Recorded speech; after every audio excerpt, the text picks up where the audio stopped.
即马全球暖化，天气嘛愈来愈无稳定。根据联合国儿童基金会报告，2016年到2021年，极端气候引起的天灾，造成至少4300万的囡仔有路无厝。上界主要的天灾包括酷旱、火烧山、造大水、风暴甲风台。美国甲加拿大都有81万的囡仔因为火烧山来失去家园。也因为大雨甲造大水造成的灾情，伫中国、印度甲菲律宾灾民的人数是上济。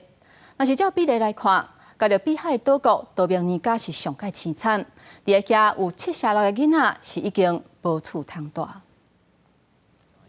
联合国儿童基金会甲总部设伫瑞士日内瓦的境内流离失所监测中心合作，分析2016年至2021年极端气候引起的大水、暴风、酷旱甲野火造成的一寡灾害，发现伫44个国家有差不多4310万的儿童拄到灾害，其中95%拢是因为造大水甲暴风早无厝通住，相当是逐工有2万的儿童受害。敢若印度甲中国2个所在都有1900万的儿童是大水灾民。वो लोग बोलते हैं तुम्हारे घर में बाढ़ आई तो हम लोग बोलते हैं हाँ तो वो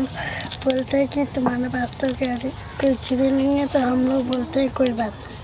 暴风引起的儿童灾民以菲律宾上济，每10个人都有4个。因为野火造成的儿童灾民，大部分是伫美国甲加拿大，有81万人。It's really critical that we come together to ensure climate finance can be channeled to those countries that are facing these overlapping crises, so the climate risks, conflict, fragility, where we see that children are the most vulnerable. 为上新的气候报告来看，5万极端气候灾情减少，甚至是较慢落来，恐惊是一件无法度乐观的代志。欧盟委员会所属的气候研究机构哥白尼气候变化服务讲，今年9月的全球气温比1991年至2020年平均的温度悬出摄氏0.93度，甚至比2020年的破纪录高温悬0.5度。今年恐惊会是历史上上介热的一年。